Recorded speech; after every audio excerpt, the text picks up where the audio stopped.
All right. Good afternoon, everyone. Thank you for joining us today. 1 second. I'm just going to get my little paper here. Okay.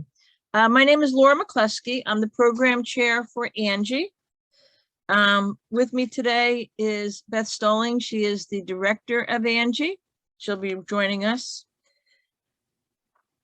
We're excited for today's workshop, Spiritual Ecoliteracy, Meaning Making and Pedagogy, as part of Angie's 37th Annual Winter Conference. And a special thank you to our conference sponsors, PSE&G, New Jersey Natural Gas, and our anonymous donor, who is a friend of science and environmental education in New Jersey, BASF, and also the Grounds for Sculpture, who are joining us this year as a sponsor and supporting our field experiences. We will be placing a link in our to our YouTube channel in the chat room, where you can see all of the recorded content of not only this conference, but past conferences, forums, and other sponsored events. That's all part of your package for being a part of this conference. And we hope you'll subscribe to the YouTube channel. So that will be in the chat. We ask everyone to keep themselves on mute throughout the presentation. If you have any questions or even comments, if you could just put them in the chat during the presentation, and we will get to them at the end. There will be time for questions live at the end of the presentation, when you can either raise your hand or you can use the hand raising icon, and we will get to your questions at the end. Okay, we're welcoming Dr. Mike Lees from Montclair State University.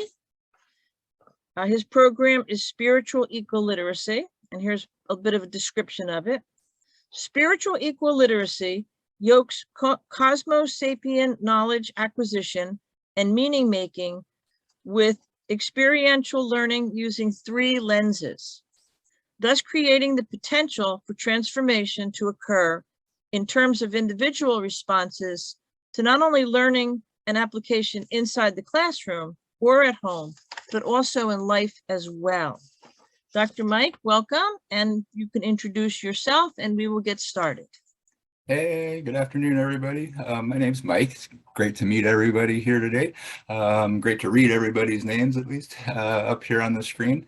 The word Cosmosapien kind of comes in there right at the beginning, just as a way of a kind of a brief definition behind that word. My wife and I are avid, self-admitted, we have a huge problem book addicts. Our home looks like a used bookstore, but there was one day we were over at Barnes & Noble getting ready to do our comb and sweep of everything book related, and as I was cruising through the science section on my way over to the philosophy section, I stopped short in my tracks.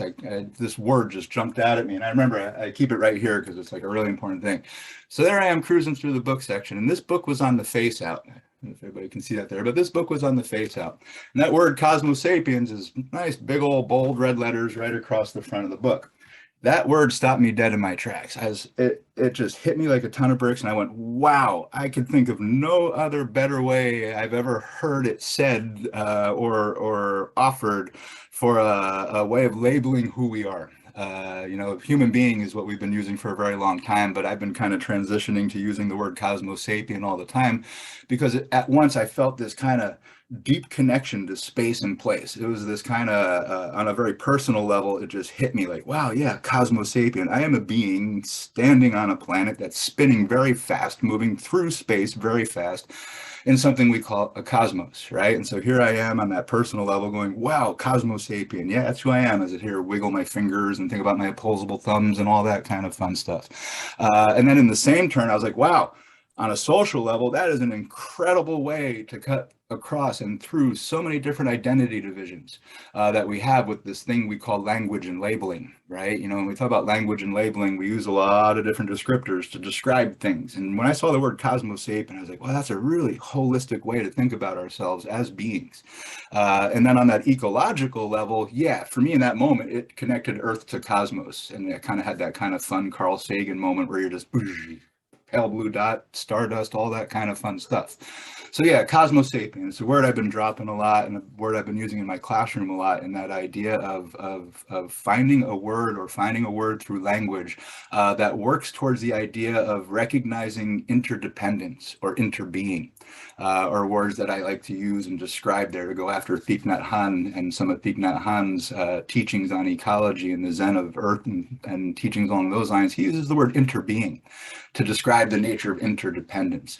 And that's kind of something I've been working on for the last number of years. I've been here, tag that up for it. It's called Cosmosapiens, right, is the name of the book. And then the author for that is John Hens. Is the author's name. Great book, fun book. It's a kind of a timeline of evolution and history as far as life and living on planet Earth goes. So yeah, Cosmosapien by John Hens.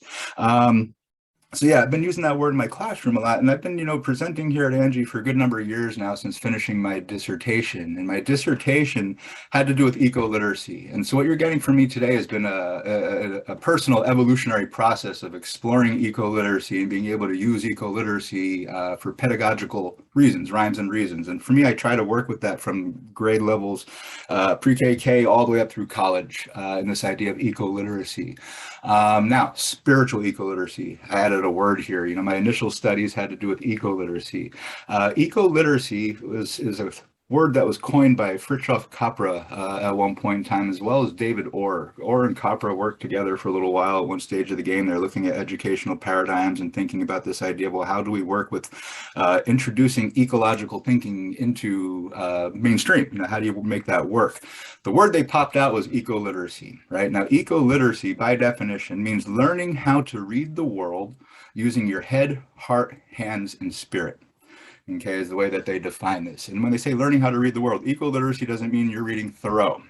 Ecoliteracy means you're literally reading the forest. You're literally reading the city. You're literally reading, it's taking that idea of reading and becoming literate means understanding, right? So ecoliteracy from this perspective is learning how to read your environment, how to read the world you find yourself in, whatever that environment might be. It doesn't necessarily have to be the beautiful natural world environment per se. It could also be when you're hanging out in traffic. Ecoliteracy, learning how to read the world. Using your head, heart, hands, and spirit is kind of the guiding paradigmatic force of their kind of the theoretical premise for that, and the idea that the head in this context represents looking at it from the cognitive perspective. The brain and the mind, things along those lines, are working with information processing, gathering of information. So from this standpoint, it's a purely objective view. Okay, this idea of ecoliteracy and the way they introduced it was to say, objectively speaking, you're learning how to read the world using your head, heart, hands, and spirit. So you're objectively studying how your mind and consciousness works with gathering information through the head.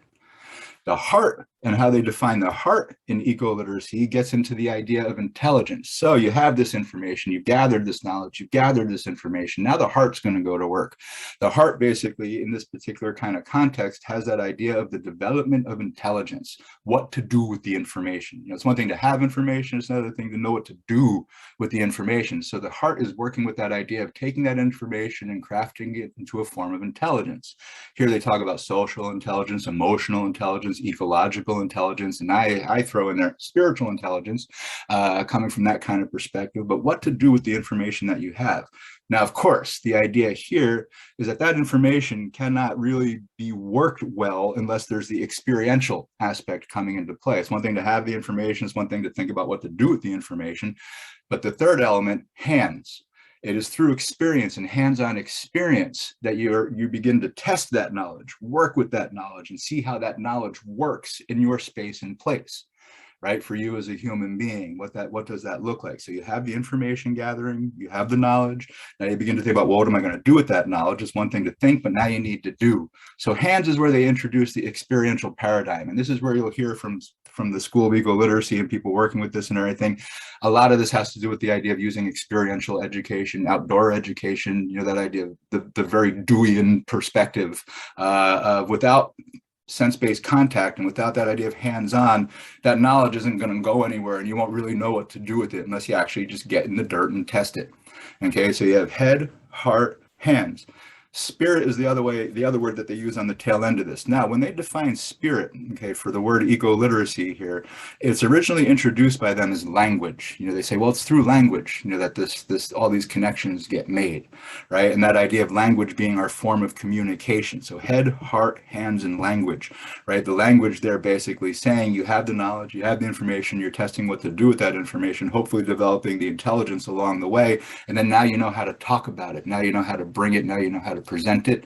Now you know how to work with it in your life. Okay. Now, again, in the traditional defining of this by them, they put it out there as this is objective. They're saying objectively speaking and working with it from an objective standpoint. And for me, this was great. When I first discovered this, I'm like, wow, this is fantastic stuff and everything. But the further and further I began to delve and dig, because I am a person who comes from a religion, philosophy, and science background. I'm a very eclectic Cosmosapien.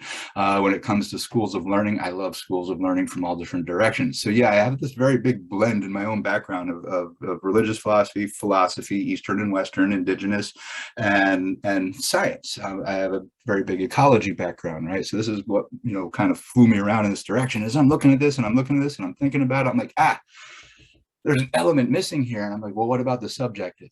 Right? What about our subjective response to life and living? When we say objective, we're talking about that idea with as little bias as possible, trying to let things be just as they are, type of an idea without any feeling for, in that kind of context. And I'm like, well, but to me, there's something still incomplete about this if you don't have the subjective connection, because a lot of who we are is also a very strong felt response to life, right? To me, that felt response to life, without that idea of bringing the subjective to the objective, wisdom might not happen. Right? The idea of having knowledge, testing knowledge, is hopefully you develop wisdom, right? That's the magic equation for any Cosmosapien wandering around here on planet Earth in that kind of sense. Whether or not we develop wisdom, that's always an up in the air question. But the idea here is that without that subjective punch in there, without that idea of connecting the felt response, the emotive response that we have as the beings that we are, that this might remain incomplete. Right? Because one thing we can do is, yes, we can experience our lives objectively. We can look at it objectively, but we're also not robots, right? We're also felt beings. We have the ability to laugh and cry and feel things and get into things as human beings, things that feel good, things that feel bad, all that kind of jazz. So what I kind of stumbled on for myself over the last couple of years here is like, well, I want to take that word spiritual, that idea of the language aspect that they dropped on the tail end of ecoliteracy, and add it and call this spiritual ecoliteracy, right? Now, this is a fun one to weigh into, because, when we talk about dropping the word spiritual in the world of academia, that tends to make people run in that way, shape, and form. And one thing I very strongly argued here, or have been arguing about introducing this type of an idea and everything, is that spiritual here doesn't necessarily have a religious connotation. Okay, when I'm defining spiritual in this kind of context, I'm kind of defining it in a different way. Here's that idea of this can be divorced from a religious purview.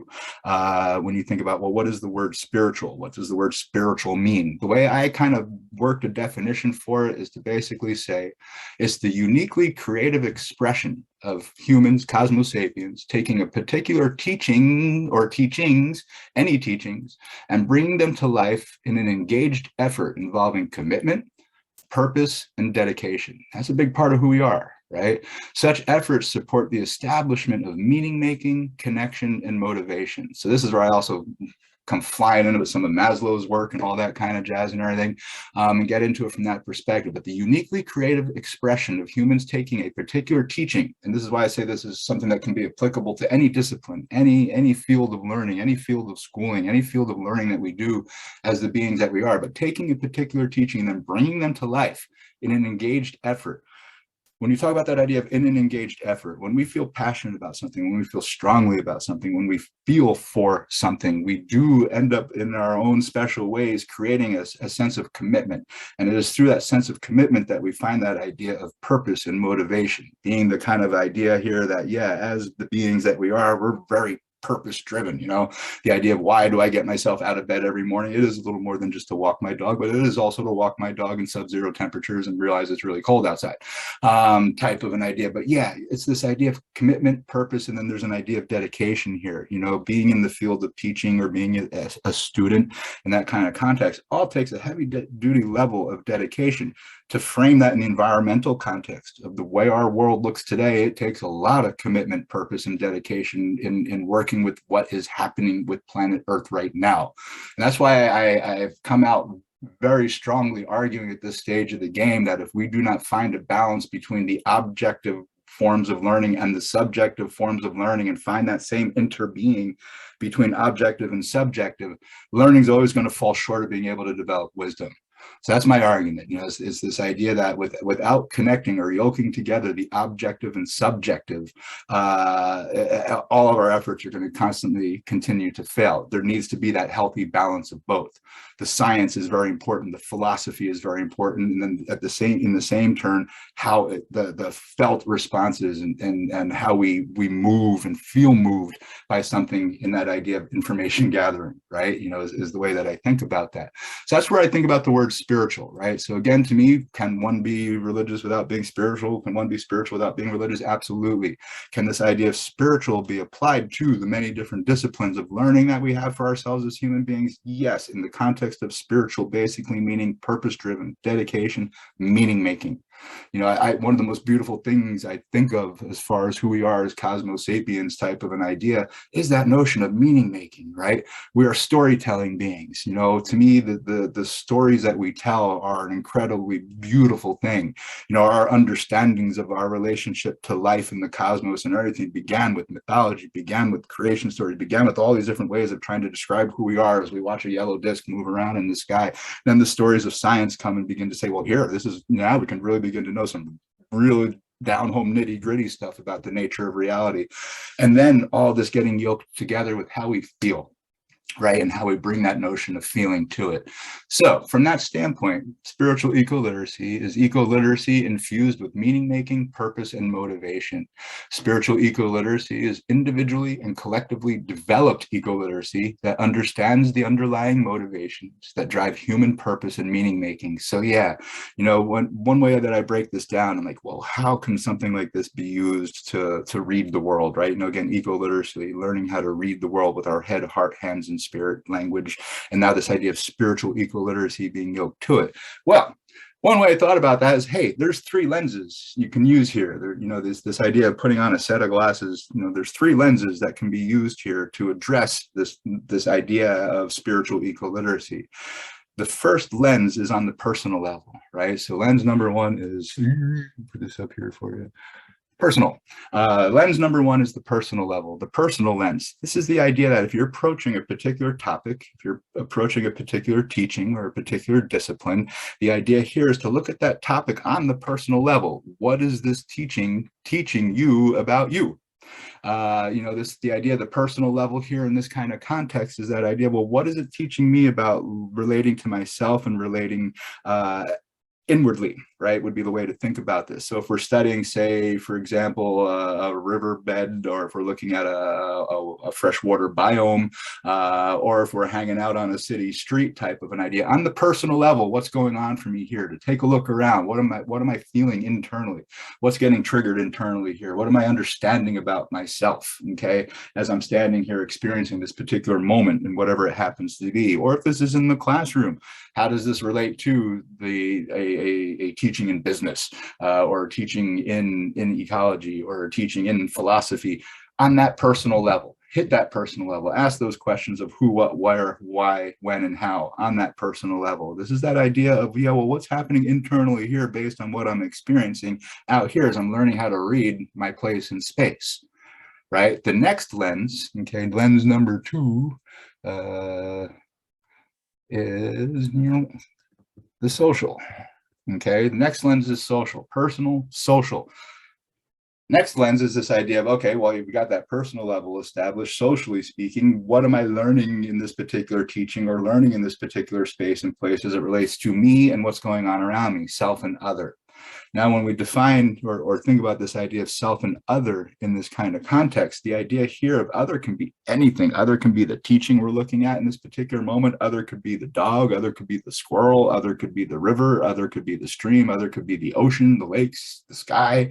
In that sense, when we talk about that idea of social, the questions that are being asked here too through that social lens is, well, what are my actions and what are my activities experiencing and feeling based on what's, one, coming from the outside, and then two, what am I spitting back?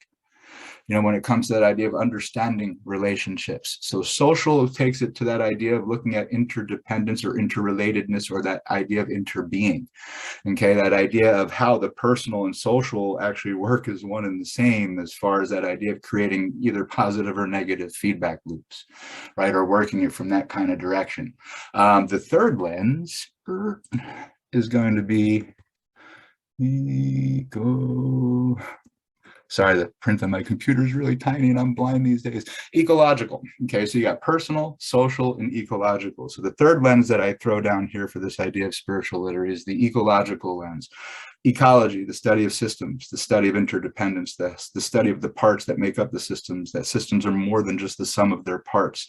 When you talk about ecological and the ecological lens, this is kind of situating it and structuring it in the personal and social dynamic meets the world. The idea that you have the little picture, big picture. So it goes from the personal to the ecological with the social in between. The social in between, to me, is where we find that bridge between ourselves and the world. And we will find that through each other. We find it through ourselves, and we find it through our space and place, right? Our space and place establishes feelings of connection or disconnection based on what we're experiencing. So the personal to the social to the ecological is the big picture think. So if I'm thinking about using something like this in the classroom, the idea, one example I can give you is this idea of a personal, social, ecological. One teaching that I use with the students in the classroom is the shirt on their backs. I will ask them, hey, the shirt on your back, where's it come from? Did you make it? Of course, you get all the head, nobody sitting on your loom at home spinning the wheel. Did you shear the sheep before you put that sweater on? Oh, no. Okay, so where does your shirt come from? And the classic answer might be, well, it comes from China, or it comes from Taiwan, it comes from overseas type of an idea. And I'm like, okay, so let's basically look at that for a second. Why'd you get it? Oh, I liked it. So personal level. Well, I liked it. It's a great shirt, kind of speaks for who I am, blah, blah, blah, blah, blah, blah, blah, blah, blah, blah. So I'll ask them about, okay, so on that personal level, you dug the shirt. So you got it. It was affordable and you were able to do that for yourself. On the social level, okay, so let's begin to look at what kind of cause and effect is taking place here in you going after and buying that shirt. What is that doing in the social dynamic? And you're like, well, I guess in buying the shirt, I bought it at the store, and the person working at the store is going to be able to hopefully eat because of me purchasing this shirt today. So on a social level, boom, there's an interconnection instantly established here where your choice is now creating cause and effect. Your choice is now creating kind of this chain reaction that's going to take place here. And it's going to move from a personal to the local to the global level. So personal, social, and ecological is also going after that idea of personal, local, global. Okay, and thinking about it in that kind of context. So that social dynamic, well, yeah, in the immediate exchange here. But let's look at this ecologically for a second. How much more cause and effect do you think is happening here? And this is where they really get into it, because then they're like, whoa, okay, so then it's going to extend beyond that store, right? You got to think about where it came from. Right. So hopefully your purchase today is going to help somebody eat who's maybe what you just told me on the other side of the world. Right. That person's going to eat on the other side of the world. What's that going to look like for them? In order for that shirt to get here in the first place, what had to go down? And this is where we'll spend the next 15 minutes chunking that stuff down like nobody's business. Well, first you had the people who have to harvest the material to make the clothing. Then you have to have the people who are going to take that material that's been harvested to put it on the trucks to send it to the place that's going to put that clothing together. But then you have to have the people who make the trucks put the trucks together. But in order to make the trucks, you're going to have to get the people who do the tires. In order to make the tires, you're going to have to go cut down these trees. In order to cut down those trees, you're going to have to get these. And so by the time, we kind of hit the idea that by the time the shirt is done from wherever it's being made, now it needs to be put on a ship. Now you have to have the people who build the ship. You have to have all the people who make the nuts and bolts and the washers for the ship. And then that ship's got to sail across the waters. But in order for that ship to sail across the waters, it's got to go get all that oil and gasoline. In order to get all that oil, and so on and so on and so on and so on and so on. And then it comes to the New Jersey harbors.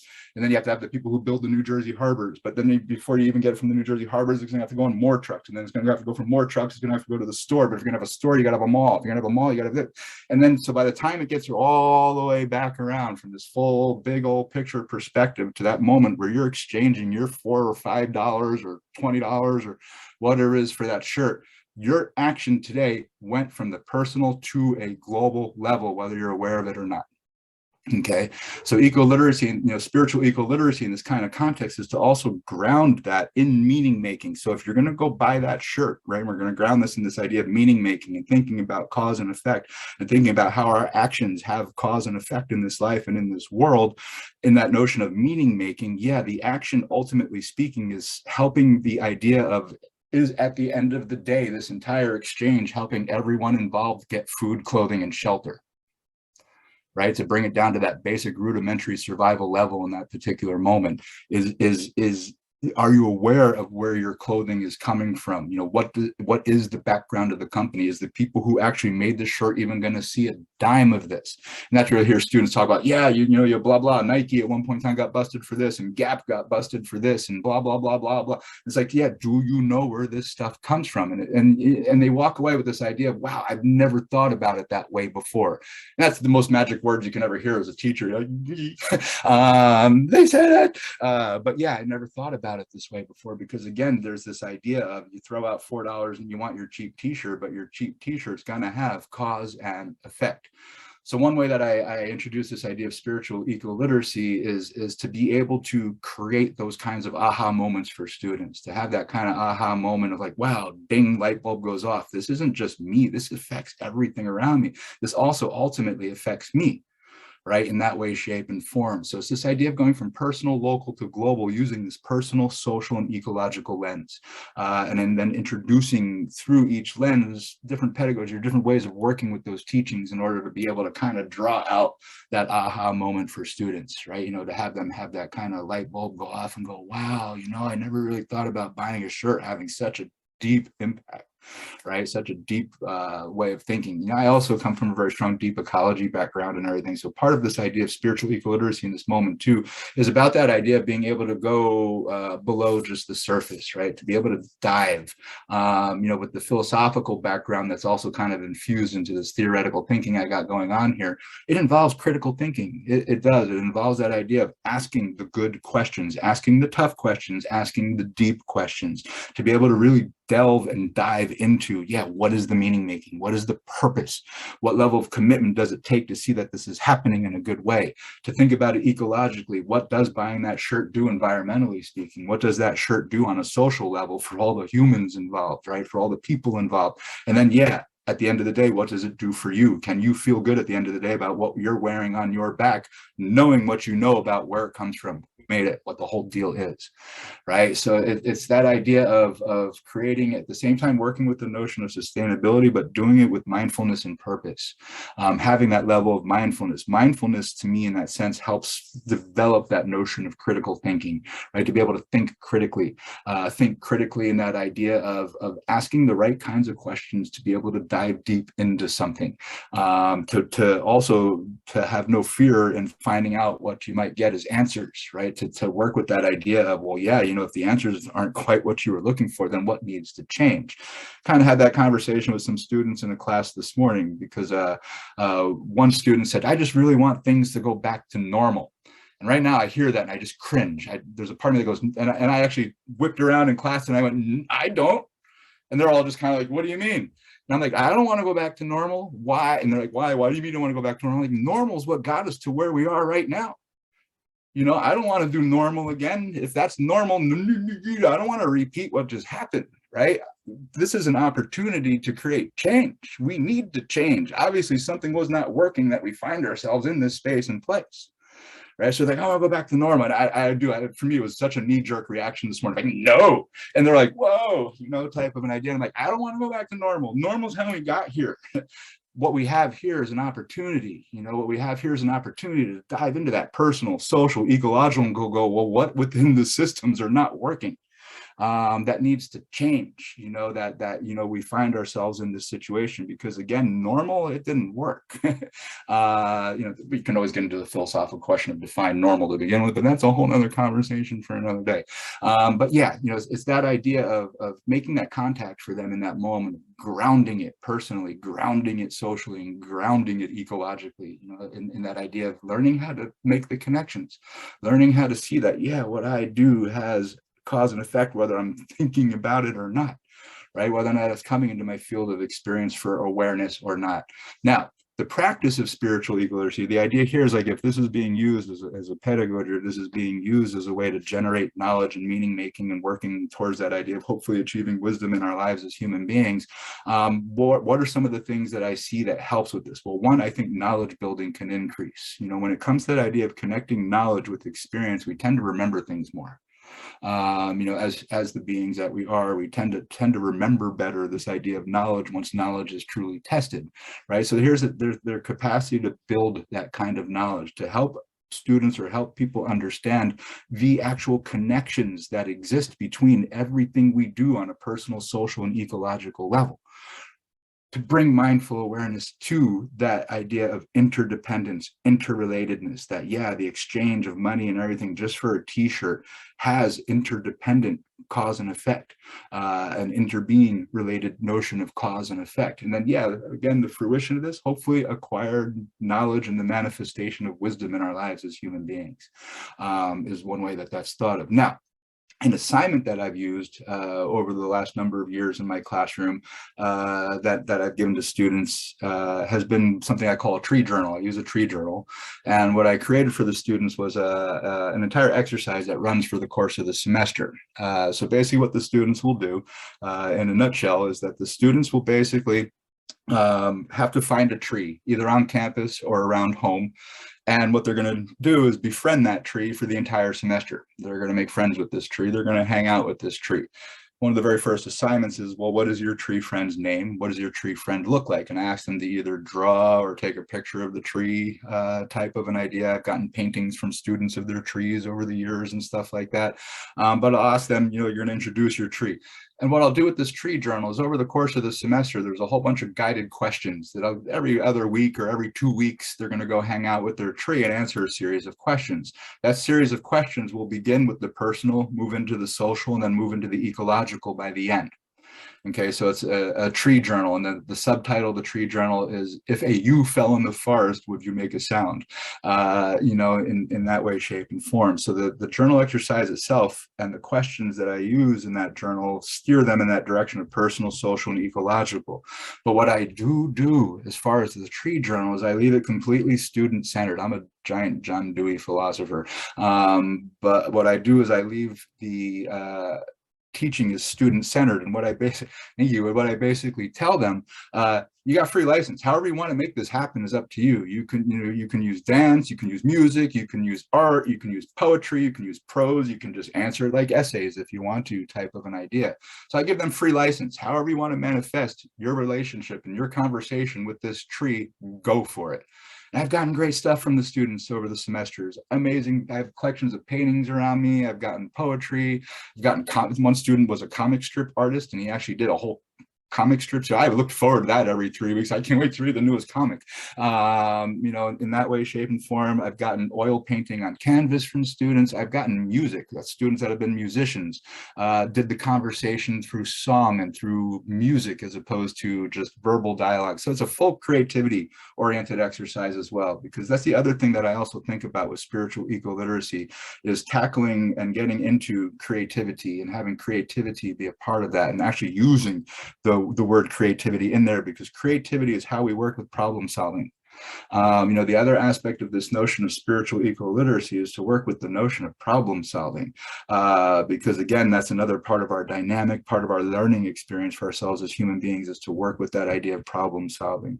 I also infuse that journal assignment with different prose and poems from a lot of the great nature writers that are out there, and from a lot of indigenous elders that are out there, and from a lot of Buddhist teachers that are out there and stuff like that, to also show that there are other ways to think about ecological science that might not actually just be in the language of science. A lot of people have been doing ecology in a lot of different schools for a very long time, and it doesn't necessarily just have to sound like the Western ecological science. So I do use a lot of other teachings that do come from other cultures and stuff like that, that also express ecological based teachings. It's just in a different language, right? You know, is the way that that's thought of in that sense. So that tree journal is one way that I do something like that. The other example being the shirt, you know, using the t-shirt example with students in class. You know, my wife does it with her kids. You know, she's been in bringing some of these ideas to her classroom and stuff like that. She does it with the ladybug projects that she has going on in that way. But again, it's that idea of really helping the learner be able to connect on a personal, social, and ecological level, or personal, local, global level. Okay, and that idea of expanding that notion of community, one, having a healthy relationship with self, because it's very important. To me, that's not selfish, it's taking care of self. If you're not taking care of self, it's going to be very hard to go out there and do anything for anybody else in this world. So to me, that's not the word selfish, doesn't apply here. Taking care of self is that, yeah, there's a healthy balance that needs to be stricken between you and place and space. And if that's not happening in your own internal dialogue, it's not going to happen out here. And I always tell my students, I even use it this morning, where I'm like, hey, you know, you ever wonder who you talk to when you're talking to yourself? You ever wonder what's going on with that internal dialogue, and you have all those arguments? Yes, no, do it, don't do it, all that kind of stuff. Well, yeah, it's about making a relationship with that voice, that internal dialogue, that inner voice. It's about being comfortable with that inner voice, and resting with that inner voice, and being confident with that inner voice to know what you need to do in this life. Of course, that's not a perfection thing, but it's that idea of being able to work with failure and success, trial and error from a healthy direction. Right, you know, to have it infused with that, again, that idea of meaning making and purpose, so that even if you fall, you have something to fall back on, as opposed to falling into a void. Right, so that idea of spiritual ecoliteracy, bringing that objective and subjective experience together of who we are, I think is very important. You know, again, people are like, oh, Mike, be careful about dropping the word spiritual. I'm done being careful. We're not in a world anymore that being careful is going to help anybody at this stage of the game. So it is that idea of, yes, I think spiritual is very, very, very important, you know, and that idea of being grounded in that dynamic of meaning making, and having that idea of a felt response to what we feel. If people felt more about a tree, less trees would get cut down, you know, as opposed to just seeing it as a product, or seeing it as a thing to consume, you know, in that kind of context. I get great responses from the kids at the end of the semester, where they're sitting there going, I'm going to miss my freaking tree. I'm like, excellent. Glad to hear it. You know, your tree is still probably going to be standing there for a very long time. It's not, you know, they move a little slower than we do. And they're like, that's right, I'm going to come back and visit my tree, blah, blah, blah, blah. And you hear that at the end, you know, and you hear them expressing at the end, like, wow. And then you also have that light bulb go off at the end of the semester. It's like, wow, I was really talking to myself this entire time, wasn't I? You know, in that way, shape. Or you also have the reaction of, wow, I never thought hanging out with a tree would be so much fun. My tree had an amazing perspective on existence. It's like, wow, nice. That kind of stuff makes me smile as a teacher all the time, because there's creativity. There's that idea of lighting up life, of having that bigger connection to life in that kind of way, shape, and form. You know, you're dropping that info over there, Ann, and I was just, you know, my wife and I were just talking yesterday. We were wondering if your fave trash man the other day and his meeting with Subaru actually worked out, because wasn't Subaru going to do some kind of deal where they were going to be planting the trees? So yeah, we've been sitting around kind of in suspense, waiting to hear from your fave trash man over there whether or not the Subaru deal worked out for getting all those trees planted. You know, you talk about that idea of getting your town and stuff like that. We have a lot of people laughing in our neighborhood here, because we are the coops on the corner with the forest. You know, when I moved back here from living out west and going to school out west for a while and stuff like that, one thing I sorely missed was hanging out in the freaking Rocky Mountains. And I kind of had this idea of, well, if I can't live in the forest right now where I live, I'm going to plant one. So we're the kooks on the corner with about 14, 15 different kinds of evergreens and leaf trees on our property. And everybody just kind of smiles when they look by our house, because, yeah, we have a small forest in the middle of suburbia here. And our trees are some of the only trees in the area. And in the last number of years, we've watched a lot of animals love it and all that kind of stuff. But yeah, it is that idea of trying to bring that personal, social, and ecological experience together for students in kind of a holistic fashion, a holistic version of learning. And yeah, this is what I've been throwing out there. You know, I've introduced this idea through a couple of books that I've been fortunate enough to get out over the last year or two here. And there's a PDF handout for this particular session. And that handout's actually an excerpt from a book that I just got published this past week, which I'm really excited about, called Global Compass, Morality and Ethics. And so, you know, I apply this idea of looking at spiritual eco-literacy through that lens of morality and ethics, through that idea of what is a global compass. And then I frame that in some environmental perspectives. And then I also tackle some of the educational paradigms in that book, in that idea of looking at, okay, so what are some learning theories and how can we work with learning theories in this kind of context? Yeah, it's been really exciting. You know, I got 2 books out in the last 2 years. One is a Religions of the World, Spirituality and Practice book, and then there's this one, Global Compass, Morality and Ethics. And neat thing about that is this whole work with spiritual eco-literacy for me is also a constant work in progress, because the other thing to talk about with that notion of spiritual eco-literacy that way is I also try to impress upon the students, one of the most important things you can remember is everything's always changing. Right? You know, that's why don't necessarily get used to normal. Normal can go wrong, type of an idea. But if you can be at peace with the fact that everything's still changing, there's a way to work with change when it comes up in our lives, right? So even in that idea of scaffolding, you know, I first started out by studying eco-literacy, and now that my adventure with it is kind of scaffolding and moving as it goes along in this particular moment. So, okay, spiritual eco-literacy, in that way. Now, the whole tree journal thing too, I've been doing work with the group called Prime or Leap, Sustainability Mindset, and it's connected to the United Nations. And we just recently put together a book called Revolutionizing Sustainability Education, through a sustainability mindset. And in that book, it is teachers from around the world sharing different exercises and pedagogies that they use in their classrooms. Everything I just told you about that tree journal is now a chapter in that book, including the comic strips from that kid, and stuff like that. But yeah, it's another great read. Kind of put all these on the reference list there for if you wanted to check them out and everything. But yeah, there's a lot of work happening with all these kinds of thoughts and ideas right now, which has left me very excited. You know, I've been sitting here, the 2 books that I just got out on my own over the last couple of years is kind of what I did with the pandemic time, being quarantined, is I kind of wrote about the last 20 years of everything I've been like, doing and getting into. So that's, you know, one way I thought about, well, what can I do with the pandemic since I'm not in the classroom? I'm here online with the students all the time and everything.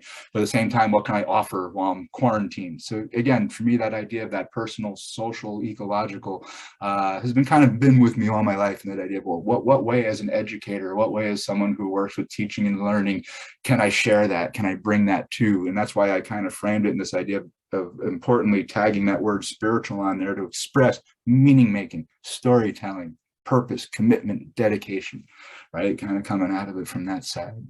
So yeah, that's pretty much what I had to say there. I know there's a lot. I can kind of talk fast sometimes. I get very excited about stuff, especially in environments like this. You know, when I'm hanging out with other folks who are into teaching and learning and all that kind of jazz. My wife's always like, Mike, remember to breathe.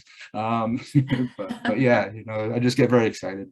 That was fantastic, Mike. I was just going through the chat, and I think you kind of responded to everyone's comments. Although I'll point out Stephanie's comment. I wish I could be in your class as a student. This is all amazing. Oh, that's fantastic. No. Did you see Danny's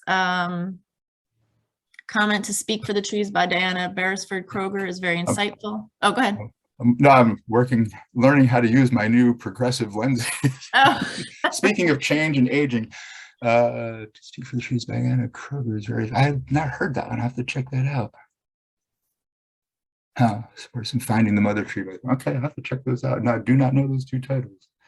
If anyone has any questions to put into the chat, or if you wanted to raise your hand. There were 2 questions. I don't know if anyone's hand is raised, but I have 2 questions that were pre-made. Okay, so we can start with that. First one is, what is the importance of spiritual eco-literacy in 2022? Ah, I thought about that since I wrote it, and I realized that list of answers can keep getting bigger and bigger and bigger and bigger as we're Yeah, rolling along here, as yeah. we're sitting here on the verge of war with Russia at this stage of the game, or thinking about volcanoes going off under the ocean, or thinking about the sub-zero temperatures like I've never experienced this morning when I walked out my door, the fires going on out west that are burning through the winter, the mass extinction events that are taking place for other species that live on this planet. Where do we begin? The idea of looking at our economic situation at this stage of the game, the all-out assault on education at the moment. It's challenging. It's really hard, and that's one reason why I think this idea can really do a lot to help ground or help with that, and that idea of just remembering to kind of step back, have that objective perspective, so that you can tune into how you subjectively feel. And that's something I feel a lot from my students right now as we're coming. This is one of my first semesters back, and one of the wild things is that we're sitting there looking at each other like deer in headlights right now over these masks, right? And it's just like, hi, yeah, everything we've known about life has gone poof, in that way. And right now, a lot of life is also telling us where everything is wrong. And so where I really feel strongly about this is it's a way to help learning, objectively speaking, connecting that subjective response to it, so that you do remember what you are learning, so that it does go from the classroom to the world, and it doesn't just go in one ear and out the other ear kind of thing, or it's not rote learning, in that way.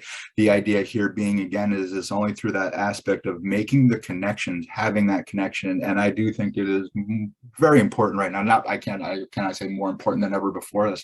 But yeah, I do think it is very important right now as we find ourselves in the world that we are in.